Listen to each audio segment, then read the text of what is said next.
4, 3, 2, 1. MDS2, we have ignition, we have a liftoff.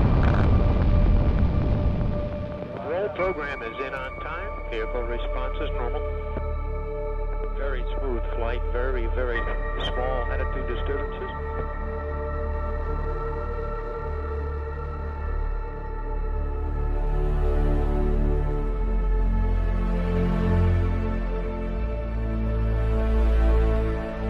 Consider again that dot. That's here. That's home. That's us. On it, everyone you love, everyone you know, everyone you ever heard of, every young couple in love, every teacher of morals, every creator and destroyer of civilization, every saint and sinner in the history of our species lived there on the mote of dust, suspended in a sunbeam. There is perhaps no better demonstration of the folly of human conceits than this distant image of our tiny world. Travel back in time to discover how events in our world's history suggest that we are not alone in the universe, and that our pale blue dot does have a purpose.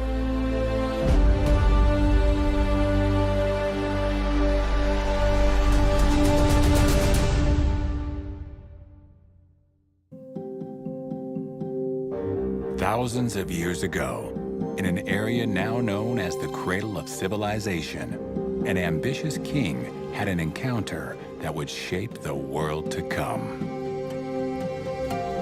Babylon was the greatest city on earth, and its legacy still lives on. Passing through its imposing Ishtar Gate, travelers found a city teeming with life and full of gold and riches. This crowning jewel of antiquity was the envy of the world. Any visitor to Babylon at the height of its power would be absolutely staggered by the spectacle of its monumental architecture and by the fact that there gathered in the city were people from all over the world. It was a true metropolis. Babylon proclaimed itself to be the first city in the world. It was the city that the gods had first created, and this conceit reflected the fact that it was indeed a metropolis of an order and scale that the world had never seen before. One night, Babylon's king Nebuchadnezzar was awoken by an unusual dream. A young Hebrew slave named Daniel was called to interpret the dream. Daniel, like many people in the ancient world, believed that dreams were significant. And God communicated, or gods communicated through dreams. And Daniel believed that his God, the God of the Hebrews, knew the meaning and the interpretation of this dream. In the king's dream, he saw a giant statue made of gold, silver, bronze, and iron, with feet of iron mixed with clay.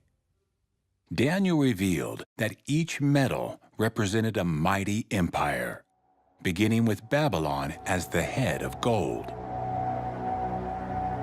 He accurately predicted the rise and fall of empires.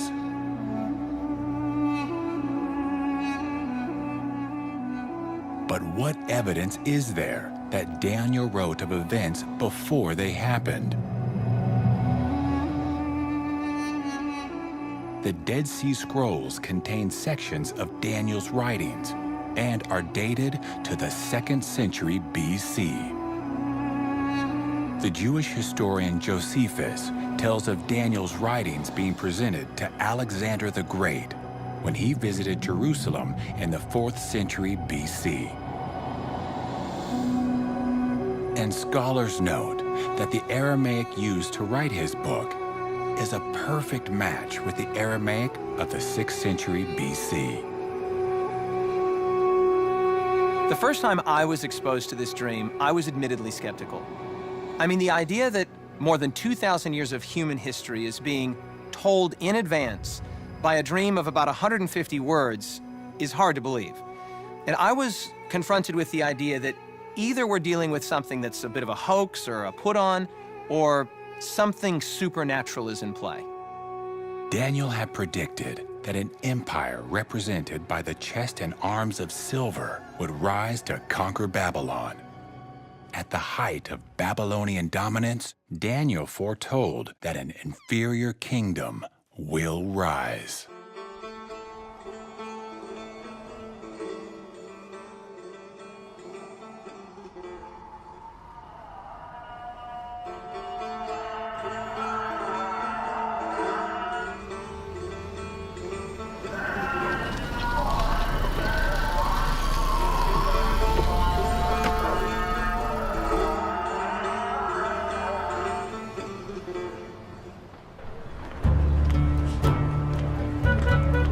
My name is Ative and I live in Shiraz. It is one of the most beautiful cities of Iran, known for its gardens and poets. In my spare time, I love to take photos. As a Muslim woman, I feel in awe when I come to this mosque. Muslims, Jews, and Christians cherish Daniel as a sacred prophet. And over 2,000 years ago, a conqueror would rise from the east to lead a charge against the mighty empire of Babylon.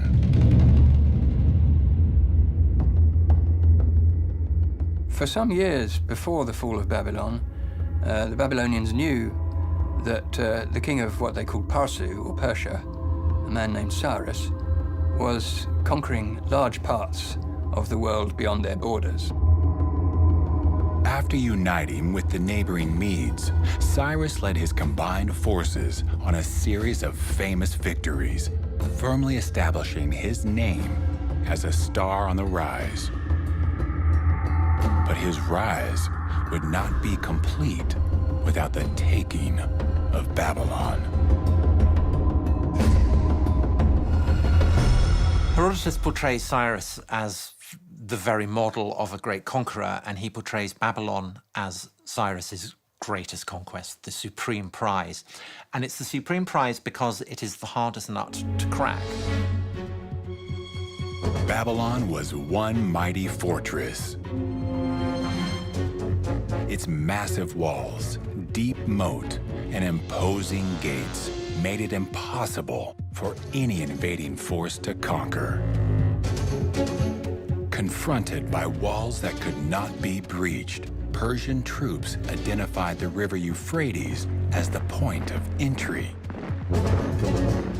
Diverting the river upstream, Cyrus's troops were able to march along the riverbed, under gates, and into the heart of the city.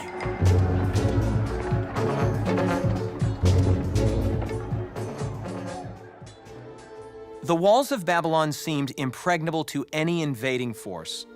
And yet, in one of the great mysteries in history, the great city of Babylon fell in a single night into the hands of Cyrus. And it is only once Cyrus has taken Babylon that the king of Persia can worthily call himself the king of the world.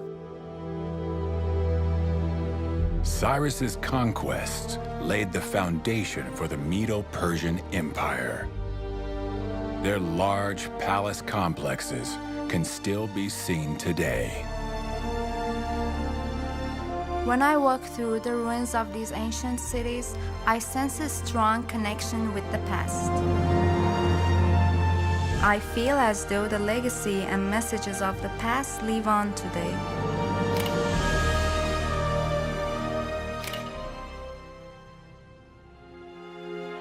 After conquering what seemed like the whole world, Cyrus died in battle. His tomb stands testimony to his enduring legacy. Today, Cyrus is still recognized as one of our country's greatest heroes. The empire he created was built on respect for others and a desire for lasting peace. I think that is something we all want.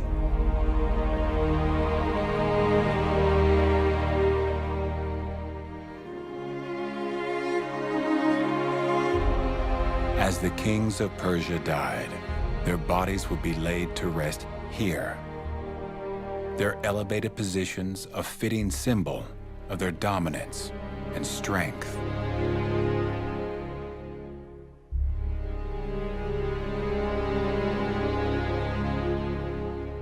But there is an unfinished tomb here. The last of the Persian kings was only just warming the throne when he would come face to face with an agent of Daniel's prophecy. A young and valiant general from the hills of Macedon had set his eyes on Persian destruction. The Medo-Persian Empire had conquered Babylon, just as Daniel predicted. But Daniel's next prediction concerned the rise of a third empire, one of bronze, who would rule over the whole earth.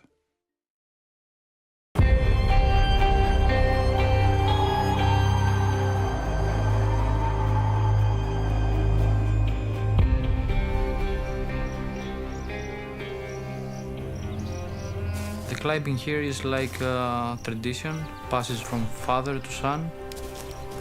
We have easy routes and small rocks, and we have the big rocks. The highest top of the rocks is 250 meters.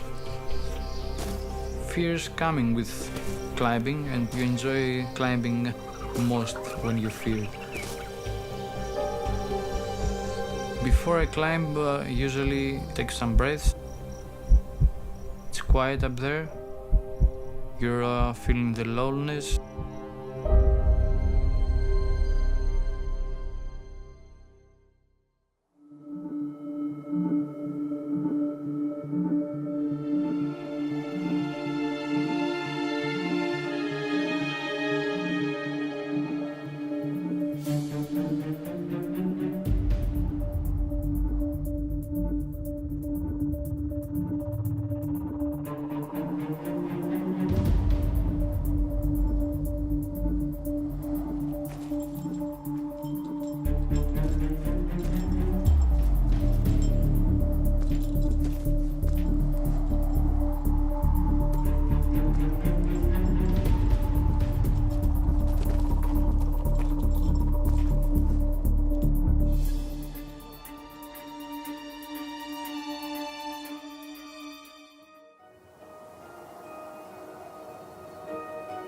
Today, monasteries adorn the peaks of these sheer cliffs.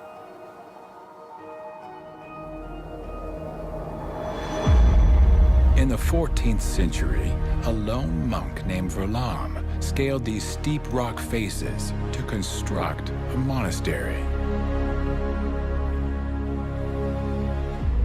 Under the watchful eye of a monk is a fresco depicting a key figure of Daniel's timeline, Alexander the Great.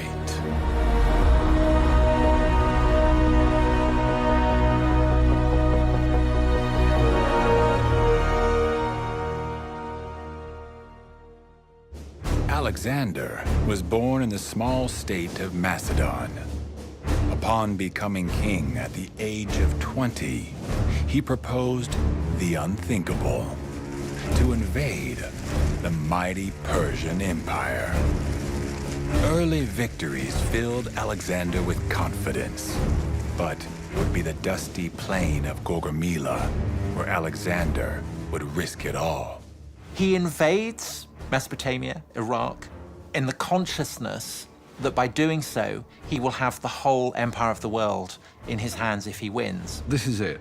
This is the absolute decisive battle, because whoever wins this one is going to be either still the king of Persia or the new king of Persia. The Persian king had sent him a peace offer saying that, you have the western half and leave me with the eastern half and we will have peace on those terms. And Alexander's right-hand man, a general called Parmenio, said that if I were you, I would accept these terms. To which Alexander said, yeah, and if I were you, I would accept them. But he's not. He's Alexander. It's impossible for him to accept terms. He has to push on. He has to go to the limits. In all of the battles he fought, really, he was just going to go for it and just go for the jugular. The climax of his entire reign was approaching. Everything hung on it. Leading his forces towards the right flank, Alexander forced a gap to emerge in the Persian line. Persian chariots reacted by charging towards the Greek center. Alexander exploited the opening and pursued the retreating Persian king on horseback.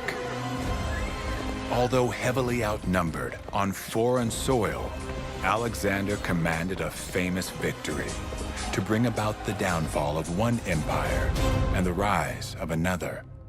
The Empire of Silver was replaced by the Empire of Bronze, just as Daniel had said it would.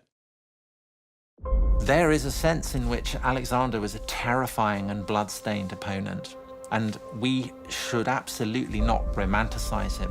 He killed a lot of people, and his greatness was raised amid the blood of a lot of people.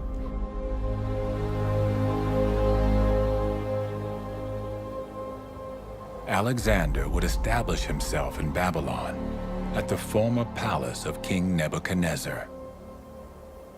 But when reflecting on his conquests, he wept, for there were no more lands for him to conquer. Alexander was literally epoch-making. He marks the transition from one era to another. Without the genius of Alexander and without the military revolution that Philip, his father, had initiated, it's perfectly possible to imagine a world in which the Persian Empire continues. In many ways, I'd say perhaps that, as someone else has said before me, I think that Alexander the Great was his own greatest creation. His Greek empire had conquered the then known world with astonishing speed. One man had fulfilled Daniel's prediction. Daniel predicted a fourth empire would rise to global power. Then there will be a fourth empire, one strong like iron. Just like iron breaks in pieces and shatters everything, so it will break in pieces and crush the others. Located at the heart of the Mediterranean Sea is a city that grew from obscurity to become the center of a global empire. Rome, Caput Mundi, capital of the world.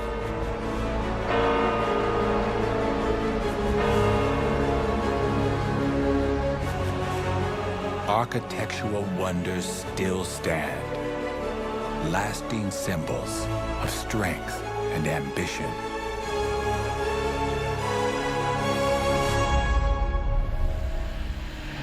For over 20 years, Adriano Moravito has studied the foundations of the Roman Empire, hidden deep below ground.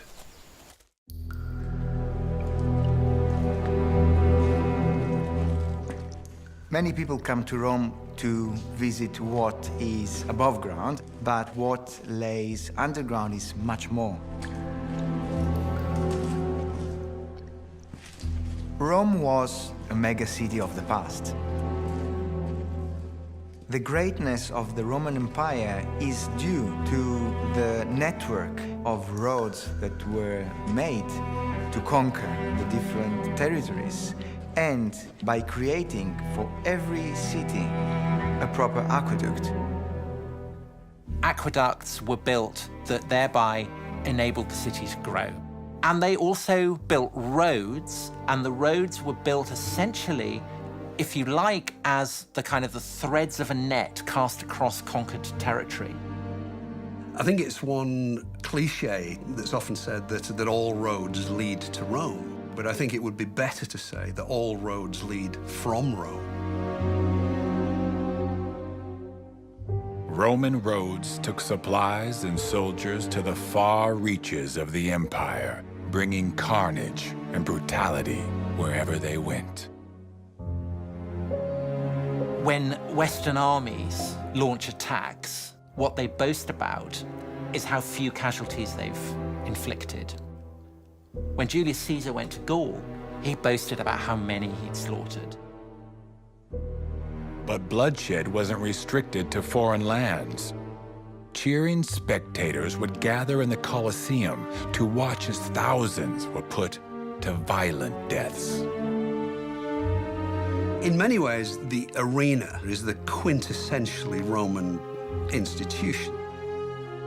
This was an expression of their manliness, of their superiority over the barbarian world and over the natural world.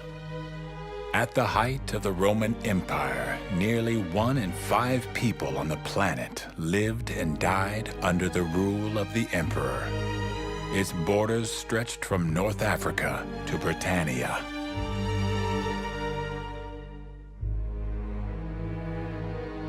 By 476 AD, barbarian invasions had reduced the Roman Empire's borders to a size not seen in 6 centuries. There were predators on the margins, people called barbarians by the Romans. Many of them were dominated by the Romans and lost their freedoms to them, and obviously they resented and hated that. They were able to step in and take over vast chunks of what had been the Roman Empire. Daniel had predicted that the Roman Empire would crumble from within. As you saw the feet and toes, partly of clay and partly of iron, so the kingdom shall be divided, and partly strong and partly fragile. Barbarian tribes divided the Roman Empire, and these new nations would lay the foundation for Europe to come. For Europeans, Rome is the ghost that will not go away. And almost the moment that the rule of the Caesars had collapsed, there were people who wanted to try and restore it. There's a sense in which you could argue that the Roman Empire never really fell, and that we, as modern Europeans, are just latter-day Romans. Daniel's next prediction was that European kings and queens would seek to repair the divided empire through marriage alliances. As you saw, the iron mixed with soft clay, so they will mix with one another in marriage. But they will not hold together, just as iron does not mix with clay. As the 20th century approached, many of Europe's political powers were linked by marriage alliances. But family feuds would ignite events that would drag Europe through 2 world wars. Millions would perish as ambitious leaders sought to resurrect a united European empire. Determined to never allow Europe to descend into another bloody war, world leaders came together to sign peace treaties, paving the way for the development of the European Union. But the tension remains. Once open borders are being walled up, social and religious fears spill into the streets. Economic inequality, rising unemployment, and political extremism are gaining ground. It is clear the iron and the clay aren't mixing. Daniel's dream contains 7 predictive elements. That is, Babylon to Medo-Persia, Medo-Persia to Greece, Greece to Rome. And of those 7 predictive elements, 6 have already come to pass. Now, just the sheer force of logic and of the odds would suggest that if 6 of the 7 predictive elements have happened, that the 7th is very likely to happen as well. Daniel predicted that the gold of Babylon would pass into the hands of another. The empire of Cyrus would come to an end.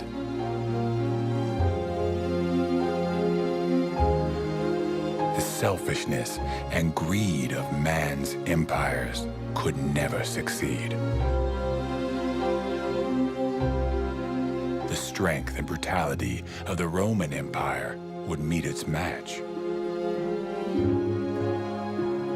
Its borders fragmenting, divided from within, and efforts to unite against the Word of God would continually fail.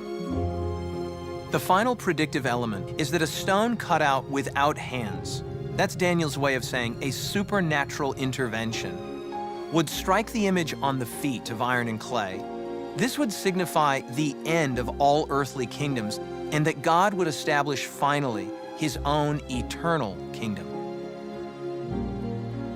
Today, our pale blue dot is positioned at the end of Daniel's timeline. He predicted that during the time of modern Europe, God would return to earth to establish his eternal kingdom.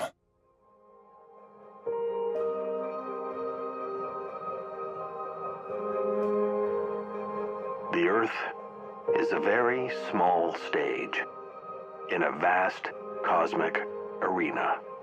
Think of the rivers of blood spilled by all those generals and emperors, so that in glory and triumph they could become the momentary masters of a fraction of a dot. Daniel's prophecy binds together the hopes of humanity and reveals a God who has become part of our world. Daniel's final words to the king were that the dream was certain and its interpretation was sure. Our lives are often characterized by things that are not certain and not sure. We face the future with confusion and anxiety. But this whole narrative strongly suggests that human history and our own personal history is going somewhere. That in fact there is purpose and hope and even destiny. Millions ask if a God is out there watching our earth spin into a meaningless future.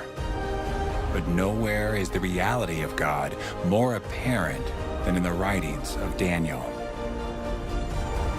His extraordinary revelation of the history of world empires defies reason and chance.